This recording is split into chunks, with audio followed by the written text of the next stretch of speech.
Je m'appelle Elliot Desolo B. Styce with your boy. Flashlight, check. Fashion, check. Tora piki by a pattern. Stylish, check. And pattern. Plus the home yakasimba safata. Timbe.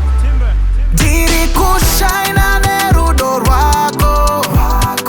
Ana venga ngova venke zavo. Tora ka Pikicha. Tora snapiti vasendere. Isaka firita. Vengi ne zavo vapetsere. Take another pic, another photo. Got the boy, I'm a sick. Gas back a shoto, cause me and you did a hit, this another motto. They can't touch that. Okay, did it go shina? Kunge got double bank and they got nothing to show. Hang out in my blank, but you how tea shining, dripping sauce, must send that. Let's show them titty my boss, we no fight. Let them know we ain't single. Got to hit it that you feed me. Cause we don't mix and mingle, so we don't care about kata tina umi. Diri kushaina nerudo rwako.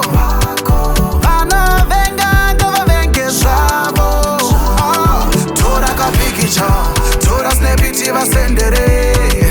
Isaka firita. Vavengi ne zavo vapetsere. Sweet selfie, tora picture. Send it on my hex, I can't snitch ya. Detail mukeda was a firita. Ochanzo vakutinda kablicha. Vachitendereza mapic kwa Twitter. #1 trending, over the feature. Kanda fashion police, hit a comment section. The only fight that take my dad and they're piece of fashion. Let them know we ain't single.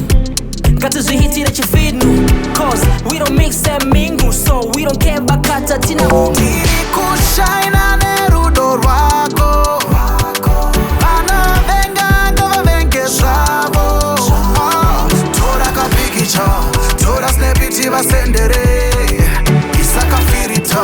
Vavengi ne zavo vapetsere. Tora ka Pikicha. Tora snapiti vasendere. Isaka firita. Vavengi ne zavo vapetsere. Hey, chero vakagodoka handikendenge. Kana ndinewe vakagodoka usakendenge. Kana unene